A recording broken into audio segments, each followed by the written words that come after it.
Bismillahirrahmanirrahim. Assalamualaikum warahmatullahi wabarakatuh.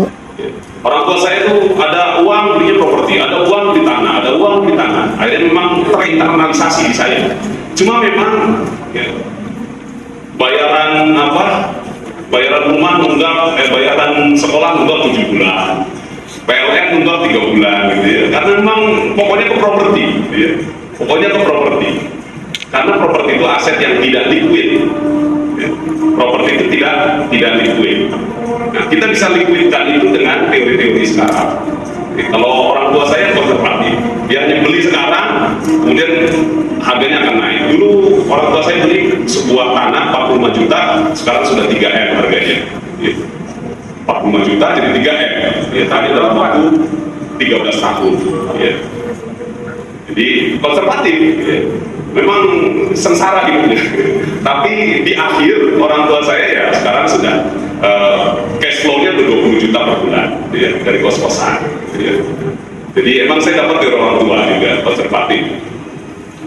Flip, nah flip ini jadi kalau kita beli saat launching ya, beli saat launching, saat masih murah harganya, lalu kemudian kita jual saat harga sudah mulai tinggi ya. Ini pedagang, makanya kan tipenya trader ya, pedagang. Jadi kita punya uang beli ya. Kalau mau gandeng bank bisa ya, beli nanti pas. Jadi kalau itu yang terjadi di perumahan-perumahan orchid ya, perumahan-perumahan orchid itu kita bangun banyak konsumen-konsumen yang membeli itu saat launching, bahkan masih ilalang itu ada yang datang, kita kaget juga, masih belum ditebas itu bambunya udah ada yang datang. Ternyata memang dia tahu ilmu properti ya, dia flip. Baru kita launching harganya masih turun karena memang orang melihat bambu sama melihat sudah ada jalannya, sudah ada ini sudah beda. Dia beli pada saat masih bambu. Sekarang kenaikannya sudah puluhan juta. Di Orchid Resident itu setahun bisa meningkat sampai 80 juta. Di Orchid Resident. Jadi di produk-produk kita, cuma itu nanti ada penjelasan saya. Hati-hati pada kredibilitas pengembangnya. Investasi murabahah, jadi kalau seandainya di Orchid juga dikembangkan investasi murabahah, jadi ada teman-teman yang ingin dia karyawan, terus kemudian dia ingin investasi, tapi investasinya di properti itu dimungkinkan menggunakan investasi murabahah. Jadi ada perjanjian antara kita dengan para investor. Ya, bahwa kita belikan saja tanahnya, nanti Orchid yang kembangkan. Ya. Jadi sesederhana itu. Nah, investor ini tipe kedua, aliran kedua, investor dia dapat bukan cuma dari capital gain, tapi didapat dari cash flow juga. Dia dapatkan capital gain-nya, dapatkan cash flow-nya. Properti investor. Ya, jadi ini yang disebut sebagai properti investor. Nanti kita akan bahas sedikit. Developer ini dapat 3 keuntungan. Capital gain dapat, cash flow dapat, nilai komponen dapat. Nilai komponen itu apa? Nilai komponen itu adalah nilai added value. Seperti misalnya 1 kilo besi, ya. 1 kilo besi itu harganya berapa? 5.000 misalnya, ya. 1 kilo besi harganya 5.000 rupiah. Kalau jadi paku harganya 2.000 sekilo dengan bahan yang sama, added value. Tapi kalau jadi per untuk jam, sekilo besi jadinya berapa? Iya banyak. Itulah nilai komponen. Nah, developer itu mendapatkan itu. Developer mendapatkan nilai komponen yang meningkat. Jadi kalau tanahnya dibiarkan saja ilalang, terus kemudian dirubah, itu harganya langsung meningkat. Itu keuntungannya developer. Bisa developer pribadi, bisa developer franchise. Developer franchise itu apa yang dilakukan oleh di barat, kayak sekarang mulai masuk ke Indonesia Premier itu adalah franchise ya. Franchise dari Prancis, Premier, tapi yang mengerjakan orang lokal. Nah, kita bisa melakukan semuanya ya. Silakan pilih yang mana yang kita bisa lakukan, dan semuanya ini bisnis properti yang menarik. Yang biru ini dia tidak menjamin passive income, tapi kan yang di bawah, yang merah, ini menjamin passive income. Ya. Misalnya di awal-awal kita main dulu di sini, di awal-awal. Nah, setelah kita sudah mahir main di properti, lalu kemudian mulai masuk ke terutama investor properti kalau ingin yang tidak ribet, investor properti. Nanti kita akan bahas sedikit investor properti. Nah, ini satu strategi konservatif. Prinsip umumnya beli dan biarkan tumbuh sendiri menjadi tabungan hari tua, jual saat dibutuhkan dan saat harga sudah tinggi.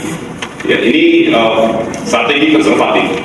Yang perlu diperhatikan lokasi likuiditas properti. Jadi yang harus diperhatikan likuiditas propertinya. Jadi bagaimana properti itu nanti bisa dijual lagi. Ya. Ini ilmunya bisa dikembangkan, dibaca-baca gitu ya. Ini karena seminar saja, ini bisa ditambahkan dengan ilmu-ilmu di tempat lain, dibaca di buku properti dan seterusnya. Fasilitas, akses dan kenyamanan, desain, kualitas bangunan dan lain-lain. Perencanaan likuiditas rumah tangga ini harus direncanakan. Seperti yang tadi saya katakan, kalau mau main di konservatif harus betul-betul rencanakan. Jangan sampai rumah tangga jadi berantakan hanya karena uangnya masuk di properti semua. Contoh itu praktek beli properti secara umum. Nah, cuma ini strategi konservatif. Yang namanya konservatif ya biasa. Kita bisa lakukan yang tidak biasa. Prinsip strategi flip, prinsip umum beli saat harga rendah, launching, jual saat sudah established, harga tinggi. Menggandeng bank syariah untuk KPR. Yang perlu diperhatikan lokasi, kredibilitas pengembang. Jadi kalau pengembangnya ini kredibilitasnya buruk ya, tidak baik ya, kita hati-hati ya. Nah, karena nanti ya hanya akan menjadi properti yang mati saja. Kemudian yang perlu diperhatikan juga likuiditas propertinya. Nah, di Orchid itu kita selalu mempertimbangkan likuiditas properti. Kalaupun ada yang beli ke kita, nanti setelah itu mudah dijual. Ya, jadi kalau ada yang beli, kenapa? Karena kita terikat dengan buyback garansi dengan bank. Jadi kita terikat dengan buyback garansi. Jadi kalau seandainya ada yang bisa nyicil, maka kita sebagai developer harus beli rumahnya. Makanya kan kita membuat supaya properti ini bisa dijual kembali dengan berbagai macam cara, ya, dengan desain yang bagus, kemudian lokasi yang nyaman, kemudian fasilitas yang terbaik dan seterusnya. Contohnya rumah-rumah di Orchid. Kemudian strategi investor properti, nah ini yang mungkin menarik juga. Strategi investor properti ini prinsip umumnya beli properti menggunakan bank syariah. Jadi tidak menggunakan dana sendiri. Kalaupun ada sekedar untuk DP. Biarkan tumbuh sendiri, jadikan tabungan. Hidupkan dengan cash flow. Jadi misalnya kos-kosan kita beli, ya, kos-kosan kita beli, kita biarkan dan tumbuh sendiri. Yang membayarkan adalah kos-kosannya. Cicilan 4 juta ke bank, kemudian propertinya bisa menghasilkan 4,5 juta. Berarti kan 4,5 juta ini 4 juta kita bayar untuk cicilan, 500.000 uang jajan. Ya. Akhirnya kita beli properti gratis kan? Ya, kalaupun ada DP sedikit sebagian, gitu ya, maka dia tetap akan jadi aset kita. Yang mencicil adalah hasil dari properti itu sendiri. Apalagi kalau kita bisa berpikir lebih kreatif, lebih daripada sekedar kos-kosan. Yang saya lakukan itu saya membangun rumah bersalin dan klinik spesialis. Jadi kalau rumah bersalin itu kalau kos-kosan kan sebulan berapa? 500.000 misalnya gitu ya, sebulan. Tapi kalau rumah bersalin ada yang menginap di situ semalam aja udah 250.000 gitu ya. Jadi lebih menguntungkan. Kira-kira begitu ya. Jadi kalau kita kreatif kita bisa mendapatkan ide-ide ya. Dari kos-kosan saja yang sederhana biarkan tumbuh sendiri, kita bisa mengerjakan yang lain, itu bisa mendapatkan cash flow. Cash flow yang mencicil ke bank. Yang perlu diperhatikan, lokasi cash flow mampu menutupi cicilan. Ini harus diperhatikan. Jadi ketika kita beli, cash flow-nya itu betul-betul harus mampu menutupi cicilan. Contohnya, ini salah satu contoh, kita menjual kos-kosan. Ya, kalau ada yang mau beli juga silakan. Kita jual kos-kosan. Di belakang UI sini, kita jual kos-kosan Gria Ramani 2. Atau beli rumah second yang sudah ada cash flow-nya. Contohnya Anda lihat di Kompas hari Sabtu atau Pos Kota, silakan Anda lihat. Kalau Kompas itu hari Sabtu yang banyak. Anda lihat di situ banyak properti yang dijual setengah harga dan sudah ada cash flow-nya. Setengah harga dan sudah ada cash flow-nya. Misalnya ada dijual kos-kosan beserta seluruh mahasiswinya. Pernah saya temukan begitu, ya. Dijual kos-kosan, dijual bersama mahasiswinya, maksudnya mahasiswinya sudah penghuni kos gitu ya. Kemudian butuh uang, gitu ya. Harga di bawah NJOP. Nah yang kayak gitu itu menarik. Jadi kalau kita beli, langsung kita ikan ke bank, yang mencicil ya sudah. Karena rumahnya rumah second, maka harganya sekarang harga bangunan tinggi. Lebih menguntungkan untuk beli rumah second kalau mau jadi strategi investor properti. Passive income kan? Passive income, ya. Contohnya, ini contoh Ria Ramani 2 saja, contoh lokasi di belakang UI digunakan untuk kos-kosan analisa properti, harga 430 juta, jumlah kamar 8 unit. Nah kalau ini pakai DP 200 juta, KPR nya 230 juta. Kenapa? DP kenapa? DP-nya ya contohnya. Contoh, kan lihat di atasnya, contoh. Kemarin saya ngomong ke orang Brunei, dia bilang, Pak ada berapa unit? Itu bisa habis sebentar itu. Saya tak tawarkan ke Anda kok. Contoh saja ini. Contoh kalau seandainya nanti kita lihat DP-nya ternyata nggak perlu. Yang nggak perlu misalnya, atau bahkan yang masuk akal kita lihat. Cicilan ke bank syariah 15 tahun 3,3 juta, masih sisa 305. Hasil investasi, nilai aset pada saat habis cicilan itu 1,8 miliar. Nanti ada softwarenya, saya akan buka. Jadi kita beli 430 juta, cicilan 15 tahun, setelah 15 tahun itu nilainya 1,8 M. Ada rumusnya. Ya itu kreativitas kita. Makanya kalau di kita itu yang kita pelajari adalah pensiun dulu baru kerja keras. Kalau orang lain kan kerja keras dulu baru pensiun, kerja keras habis tenaga, baru kemudian pas pensiun bingung kita kerja apa sekarang ya. Tapi kalau kita udah pensiun sekarang, ya pensiun itu maksudnya kita udah beli properti terus kemudian kita kreatif, akhirnya kita kerja keras, pensiun dulu baru kerja keras. Kalau orang lain, coba kalau seandainya ini udah dia uang segini, ya cicilan punya uang 200 juta ini dimasukin tabungan saja. Misalnya ada uang yang masukin tabungan, maka dia nggak akan pernah mendapatkan ini, gitu ya. Tapi itulah kreativitas orang yang properti. Makanya sahabat-sahabat itu, pejabat itu, jangan habiskan gaji membelikan properti, jangan habiskan gaji membelikan properti. Supaya apa? Supaya mereka mendapatkan properti di akhir masa hidupnya. Cuma memang harus kreatif. Kreatifnya ya sekreatif mungkin lah bagaimana caranya. Nah ini kan 450 ribu, misalnya ini juga kan harus dilihat apakah kos-kosannya rame, apakah dia secara marketing, ini harus ditambah dengan ilmu marketing juga, cuma di sini kita nggak pelajari, silakan pelajari di tempat lain tentang marketing, bagaimana tambahin AC, tambahin fasilitas, tambahin internet, ternyata malah orang wah, kalau gitu saya di sini aja, kita yakinkan. Passive income saat habis cicilan itu 5,6 juta per bulan. Nah pada saat kita ini pertama itu 3,6 juta. Nanti 15 tahun lagi cicilan di sini, per bulannya di situ itu sudah 5,6 juta. Cicilan kita tetap 3,3. Jadi untungnya lebih banyak. Ya. Bandingkan jika uang 200 juta hanya didepositokan. Aset pada saat habis cicilan berapa? Tetap 200 juta. Jadi ini memang yang kita sasar gitu ya untuk pemasaran ini adalah para karyawan yang punya tabungan 200 juta. Kalau Anda punya tabungan 200 juta daripada dimasukin deposito, mending masukin di properti. Ya, masukin di properti. Nah sekarang kalau seandainya ini kan rumah baru 430 juta, ini rumah baru. Anda datang ke belakang kos-kosan di UI itu banyak yang mau dijual. Rumah second harganya berapa? Kalau seandainya di sini 230 juta ada 8 kamar, perlu DP kan? Harganya 230 juta karena rumah second lebih murah. Nggak perlu DP kan? Ini karena rumah baru. rumah baru lebih mahal bangunnya. Jadi Anda bisa beli rumah gratis. Bisa nggak beli rumah gratis? Bisa. Lihat harganya.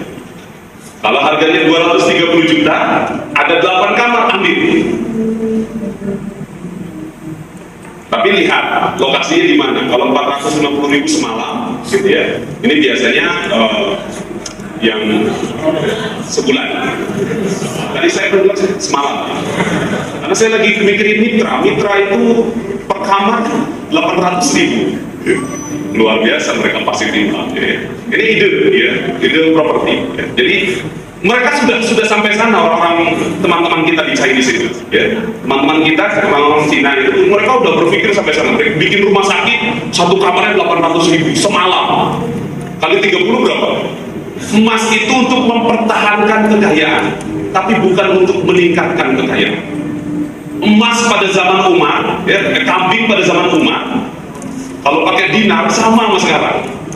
Tapi itu untuk mempertahankan kekayaan. Kalau Anda ingin mempertahankan kekayaan, silakan pakai uang emas. Dia hanya menghilangkan faktor inflasi saja. Tapi harganya nggak naik. Tapi inflasinya naik juga.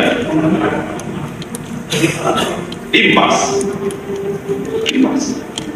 Jadi kalau Anda punya uang, masukin di tabungan, uang Anda makin turun nilainya.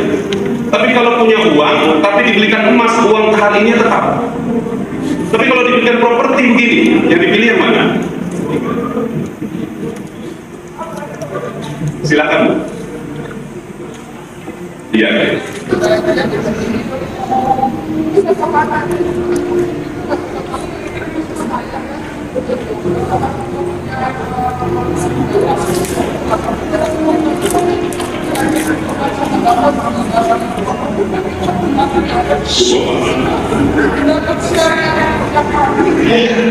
Tepuk tangan buat Ibu. Sangat mungkin, sangat bisa.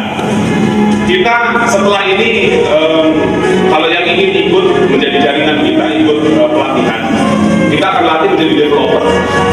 Kita akan latih menjadi developer. Setelah itu mereka akan jadi developer. Ya. Nanti kalau ada seperti ini, jaringan-jaringan pendanaan, gitu ya, kita kumpulkan. Dana-dana kecil, mereka juga punya dana-dana kecil, gitu ya. Cuma kumpulnya banyak. Nanti, gitu ya, kita nggak kerjakan sendiri, ada jaringan kita. Dan jaringan kita dari seperti ini, gitu ya. Itu tadi masuknya investasi murabahah. Jadi masuknya ke investasi murabahah atau masukkan saham dan seterusnya. Bisa ya. Terima kasih Ibu ya. Sama-sama. Nah, strategi developer prinsip umumnya beli tanah dengan prinsip kerjasama atau bayar bertahap.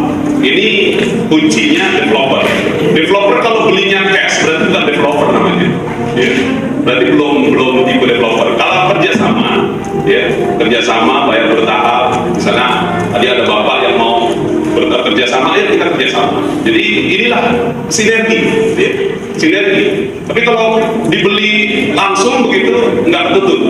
Nanti di pelatihan developer itu kita lihatkan. Jadi kalau seandainya kita beli nggak tutup modalnya. Ya. Investasinya terlalu besar untuk beli properti. Tapi kalau kerjasama itu masih masuk. Ganti investor, itulah tadi Bu, ya, mengganti investor dengan brand trust, royalty, algorithm, network, gitu. Itu yang terjadi di Orchid. Orchid itu nggak pernah beli pakai uang sendiri. Orchid itu nggak pernah beli pakai uang sendiri. Orang yang kerjasama dengan kita. Nah ini yang diamalkan oleh teman-teman kita. Ya. Nah, Orchid akan berbagi semua, ya, supaya umat Islam ini bisa berjaya. Pilihan pemain properti, karyawan, entrepreneur, flip, jadi investor properti, investasi global tadi Ibu, ya, kalau saya ingin investasi, pengusaha atau bisnis bisa konservatif, spekulan, saya coret, ya. Cuma memang terjadi, spekulan ini lebih banyak unsur gamblingnya, dan itu sebenarnya dihindari dalam Islam. Jadi kalau itu hindari saja. Jadi bukan cirinya perdagangan dalam Islam. Ya. Memanfaatkan kelemahan orang, gitu ya. Karena dia nggak tahu informasi, kita beli, gitu kan, terus kita tekan dan seterusnya, itu spekulasi. Nggak usah, gitu ya. Kita cari yang benar, gitu ya. Baik. Jadi investor properti jadi developer pribadi atau jadi developer franchise, investor properti plus bisnis yang menghidupkan cash flow. Pengangguran atau ibu rumah tangga bisa jadi developer franchise plus punya konektor, koneksi investor, kantong bisnis atau menjadi investor. Strategi intrapreneur. Ciptakan karir terbaik, miliki properti produktif sebelum properti konsumtif. Jadikan gaji sebagai basis untuk pemulihan properti produktif dengan meminjam dana ke bank syariah. Sisakan waktu untuk mengelola properti produktif Anda tadi, ya. Jadi gimana caranya? Ya, memang harus kreatif. Ya. Kemudian ciptakan kreativitas terhadap properti produktif, ciptakan cash flow stabil pada PP, baru memulai langkah berikutnya. Jadi mulai langkah berikutnya. Kita bisa beli berapa properti? Banyak properti kita bisa beli dengan cara investor properti. Kalau Dulf Ross itu 52 properti per tahun dia beli. Berarti berapa? Seminggu sekali. Pernah dia ditantang oleh wartawan, coba nggak dikasih uang sedikit pun, bisa nggak dia jadi kaya? Akhirnya dia pergi ke satu kota, diikuti oleh wartawan itu, dia hanya punya uang sekian dolar. Akhirnya dia gunakan itu untuk beli koran bekas. Dia lihat koran bekas, dia coret-coret, dia lingkari-lingkari, kemudian dia gunakan telepon umum. Telepon umum dia gunakan, terus kemudian setelah dapat gitu kan, dia datang ke sana, cocok harganya, datang ke bank, kemudian dia dapat properti. Tiap ya. Nah, sistemnya di Amerika itu sistem, makanya ini yang keserakahan tadi. Ya. Sistem di Amerika itu terbuka sekali. Siapa yang meminjam bisa gitu. Akhirnya bisa terjadi 52 properti seperti itu. Tapi di Indonesia nggak bisa. Alhamdulillah nggak bisa. Kenapa? Karena kalau bisa akan hancur seperti Amerika. Ya, disitulah perlunya ibu-ibu seperti tadi, ibu yang lain semua akhirnya kan terbentuk jaringan di sini. Ada yang punya tanah, ada yang punya uang, ada yang punya ini. Selama ini nggak terbentuk, Bu. Selama ini nggak terbentuk. Uang kita nganggur, tanah kita nganggur, yang menikmati orang lain. Insya Allah, Bu ya. Mudah-mudahan ini bisa menjadi jaringan yang terbaik. Contoh intrapreneur, gaji 15 juta per bulan, beli properti produktif, cicilan 5 juta per sebulan, hasil PP, keuntungannya. Bandingkan jika gaji habis dikonsumsi. Jadi kalau gajinya habis dikonsumsi, 15 juta gaji habis dikonsumsi. Kebanyakan di antara kita seperti itu. Saya lihat pola hidupnya, ada banyak teman-teman gajinya bagus 15 juta, tapi dia nggak beli properti produktif. Sayang sekali. Beli dong properti produktif supaya Anda bisa menyaingi teman-teman kita. Begitu. Ini uangnya habis saja untuk keluarga. Ya.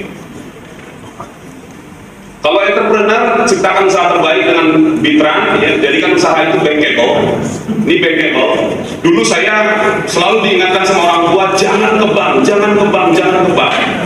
Kenapa? Karena orang tua saya dua-duanya IAIN, ya, yang tahu bahwa bunga itu haram, riba. Pokoknya nggak mau, KB nggak mau, ya, bunga nggak mau, usaha ini aja apa nekat-nekatan gitu orang tua saya. Gitu. Tapi ada uang beli properti, memang alhamdulillah ilmunya bagus juga. Ya. Nah, cuma sekarang ini sudah ada bank syariah, makanya saya nggak takut-takut. Jadikan usaha kita bankable. Gitu. Makanya financial engineering itu bagaimana uang kita itu jangan disimpan di kasur. Uang kita, kalau ada, misalnya kita punya usaha voucher dan seterusnya, masukin ke bank. Tiap hari, sore masukin ke bank, terus pagi ambil lagi, sore masukin lagi. Emang capek, tapi itulah yang dilihat oleh bank. Kebanyakan di antara kita pengusaha muslim nggak mau ke bank, nggak mau repot-repot. Nah, ini harus dirubah mindsetnya. Jadi harus mampu bankable. Miliki properti sebagai basis usaha yang rigid, ciptakan merek sendiri, ciptakan pelanggan, ciptakan kreativitas terhadap properti produktif, ciptakan cash flow stabil, pada PP baru mulai langkah berikutnya. Contoh entrepreneur, usaha percetakan, hasil usaha 15 juta per bulan, tempat usaha masih sewa, akhirnya dibeli, cicilan 5 juta sebulan, hasil properti produknya 6 juta, keuntungannya sekian-sekian. Bandingkan kalau seandainya hasil usahanya habis di konsumsi. Baik, nampaknya kita sudah hampir selesai. Ini contoh orchid saja.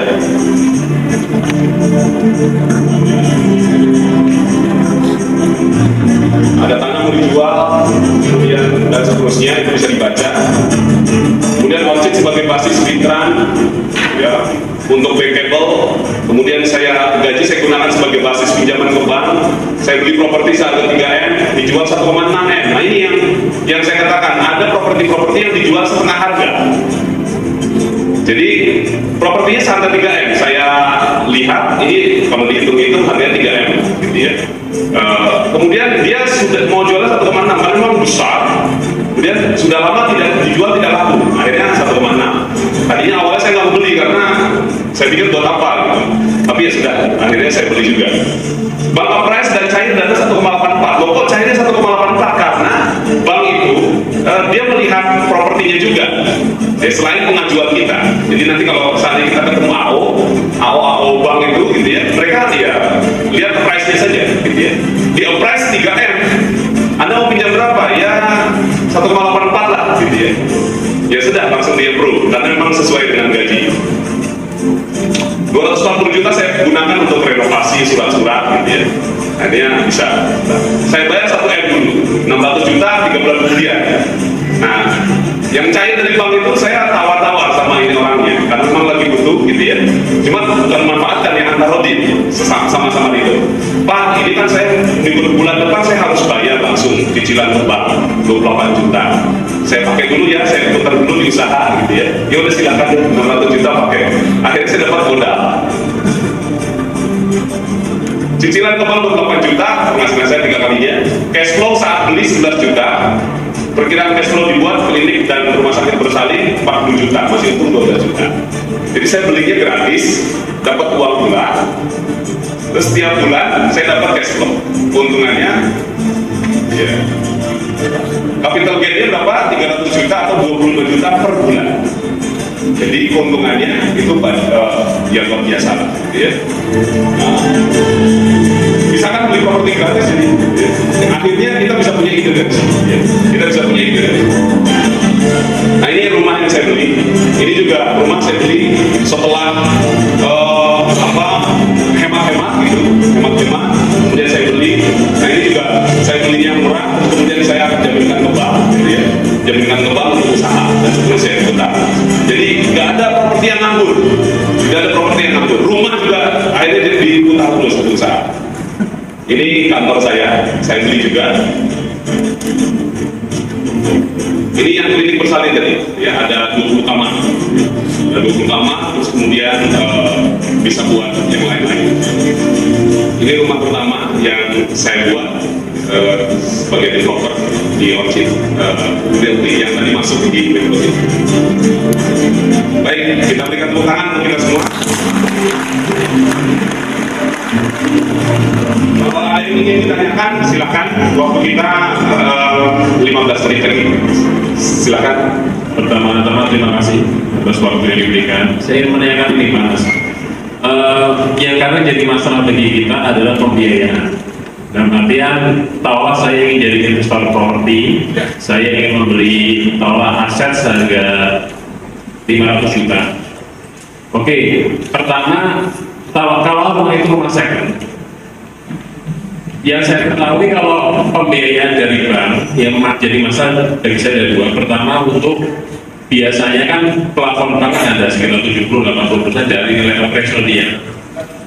Biasanya kalau di appraise, nilai propertinya itu di bawah harga jual. Karena saya belinya 500, di appraise cuma 400, 70% itu dari 400, sehingga yang keluar cuma 280. Masih ada DP yang saya harus bayar. Pertama, masalah DP tadi Pak, DP itu gimana cara menyiasatinya. Yang kedua, biasanya jadi masalah juga, tahulah gaji saya sebulan cuma 7 juta. Biasanya kalau kita nyicil kan 30% dari 7 juta atau 2 juta.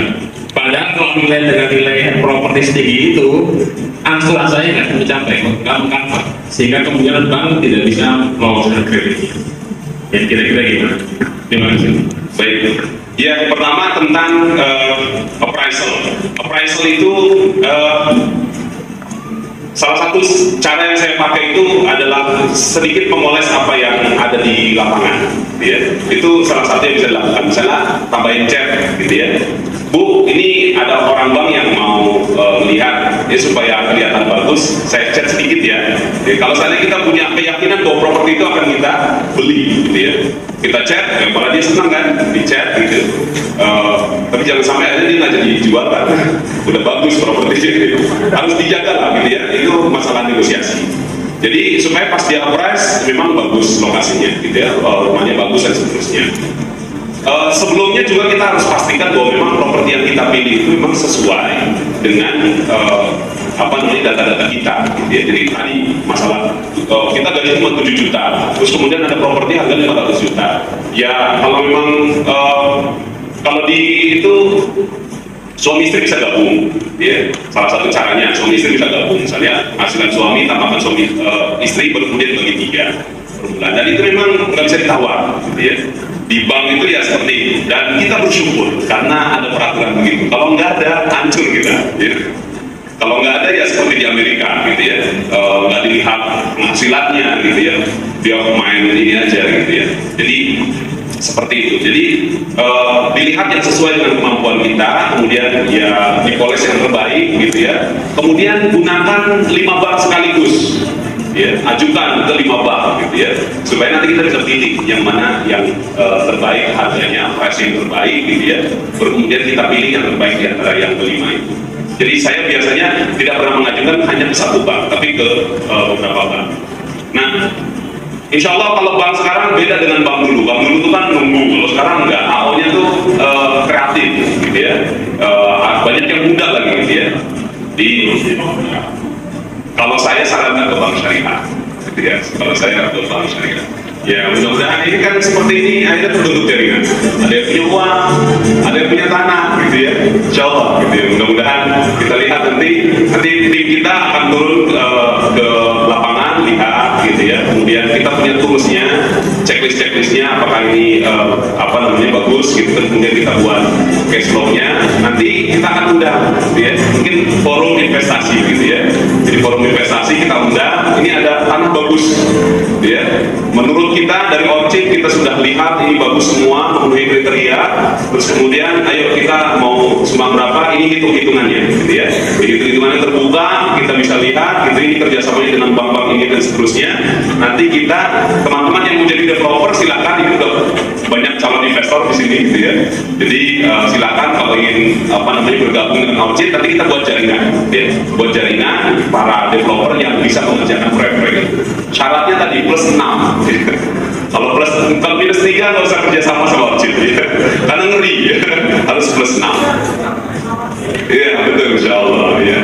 Begitu Pak ya, insya Allah nanti tim kita akan lihat ya kerjasama bisa insya Allah. Bapak lagi dulu sebentar, silakan Pak.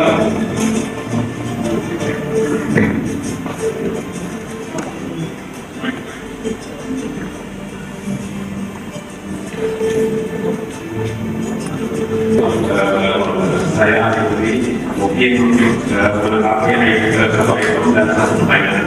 Mungkin kepada rekan-rekan yang mau jadi developer, saya supaya kunci KKN. Iya. Tangan buat Bapak. Saya kedua mungkin pertanyaan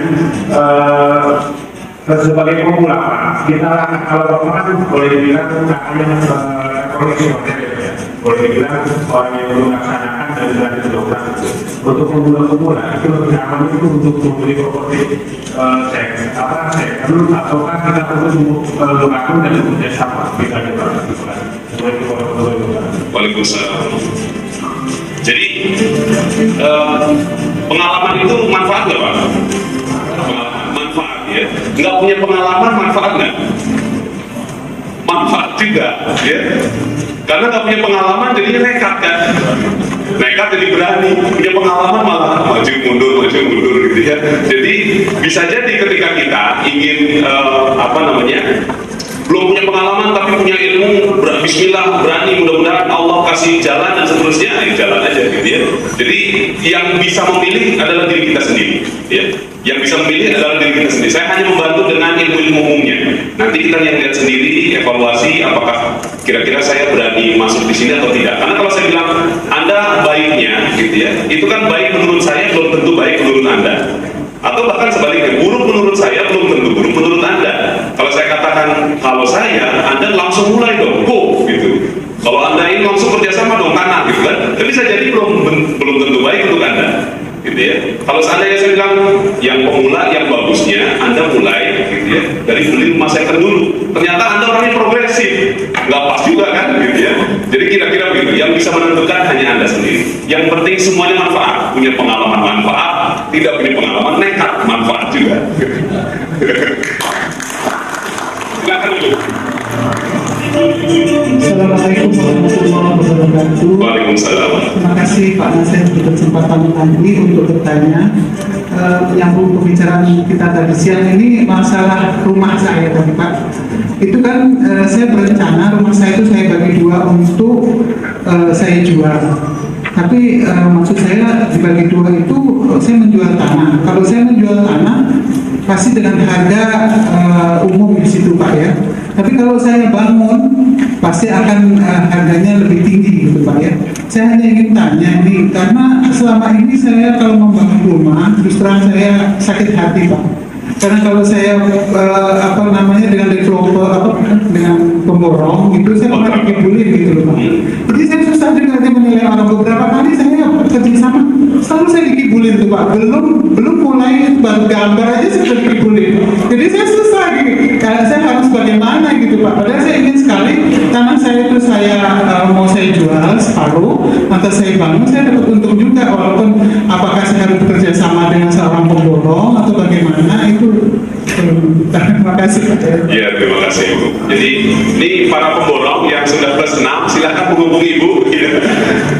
Karena memang kontraktor yang kita pahami gitu ya di lapangan gitu, karena kita developer terus kemudian kita ambil pemborong juga, itu mohon maaf 70%-nya minus 3 gitu, atau bahkan minus 5 gitu. 70%. Jadi memang kita harus mendidik benar-benar gitu kan, mengecek benar-benar. Tapi jangan khawatir gitu. Jangan khawatir bahwa bismillah, positive thinking, positive feeling, mudah-mudahan yang ini adalah pemborong yang terbaik gitu ya pertama. Jadi kita berfokus pada yang baik-baik saja. Kemudian yang kedua, apakah dijual atau dibangun atau kemudian dibuat usaha?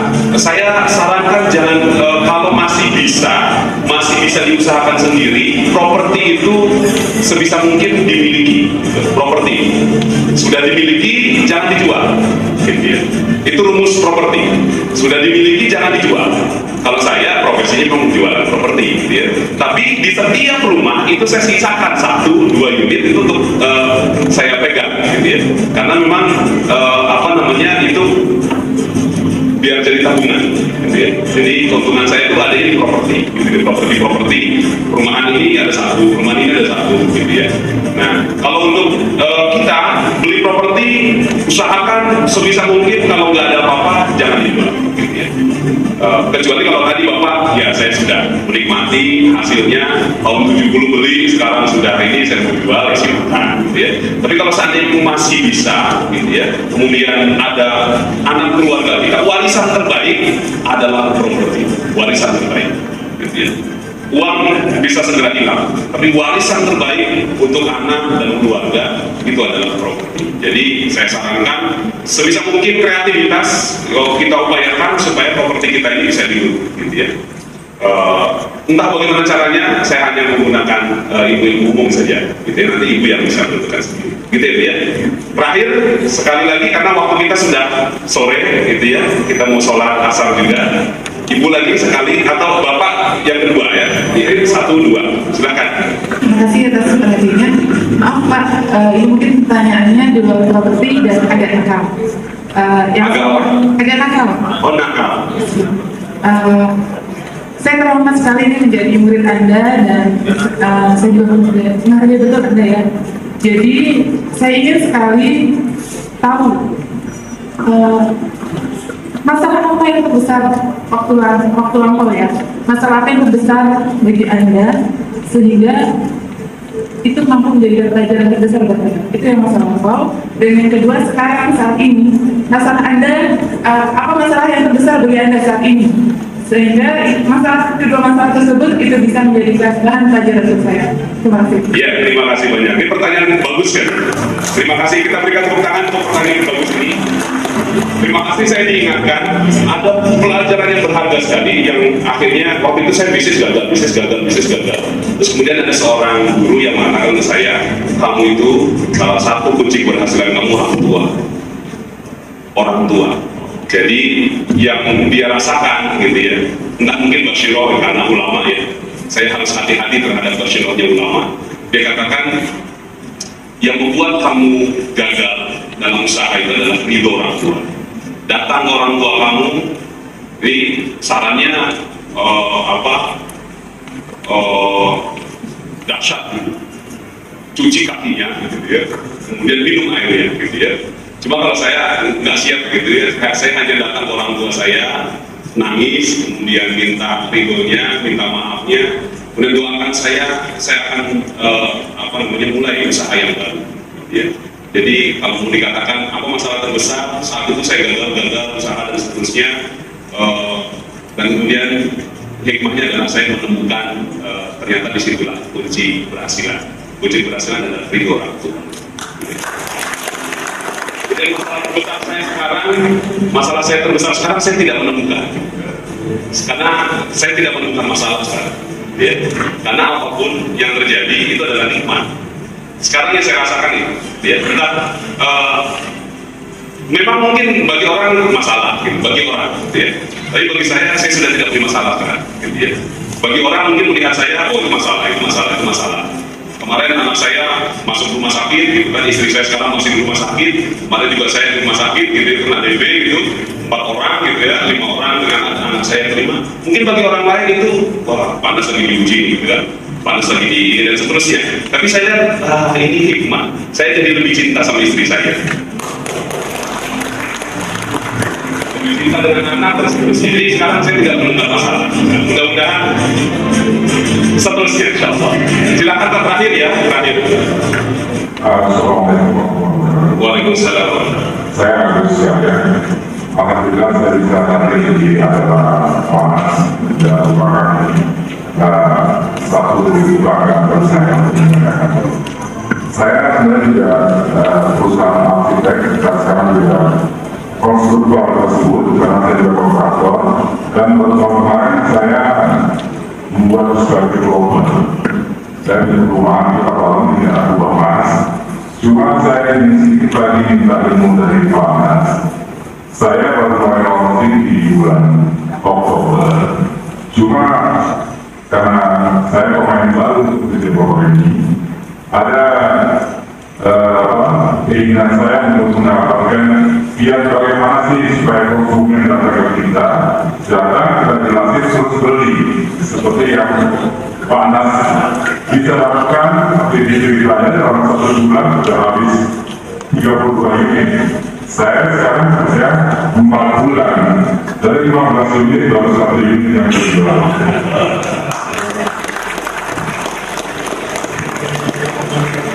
Ya, jadi di awal juga saya menjual option townhouse itu juga lama, setahun saya baru bisa pernah 3 bulan nggak laku gitu. Tapi lakunya ketika saya masuk itikaf gitu. Jadi pas saya masuk itikaf, udah saya bilang ini dunia, saya tinggalin dulu, masuk ke masjid gitu. Ternyata pas di masjid malah ada 3 orang yang satu dari Korea, gitu ya, melihat website kita, kemudian dia tertarik, ada yang lihat ke sana, baru kemudian laku, malah transaksi di masjid gitu, di bawah masjid saya tanda tangan gitu kan. Jadi pada saat itikaf malah transaksi 1 M saat itu gitu ya. Jadi ya memang pertama mesti bersabar, itulah dunia marketing gitu ya. Saya sarankan Anda untuk menambah dengan ilmu marketing. Ini teman-teman marketing Orchid mau bantuin nanti ya. Insya Allah Nanti kalau seandainya butuh teman-teman dari Orchid, ya nah kita kemarin itu selama bulan Februari ini sudah terjadi berapa? 13 penjualan ya. Jadi sebulan belum nyampe sebulan ini sudah 13 penjualan. Jadi memang tiap bulan antara 3 sampai 4 emak gitu ya. Jadi apa namanya, siapa tahu bisa main-main nanti ketemu sama marketing manager saya, terus kemudian kerjasama dan sebagainya. Bagi teman-teman yang belum subscribe dan baru saja menemukan channel ini, silahkan subscribe. Insya Allah Anda akan mendapatkan materi-materi yang terbaik dari channel ini. Insya Allah Anda adalah makhluk yang ajaib. Tinggal kita sempurnakan faktor-faktornya. Dan insya Allah dalam video-video berikutnya kita akan lanjutkan materi ini sampai Anda menemukan potensi terbesar diri Anda dan menjadi makhluk ajaib sebagaimana yang Allah Subhanahu wa Ta'ala inginkan untuk Anda. Saya Nasrullah, sampai jumpa. Assalamualaikum warahmatullahi wabarakatuh.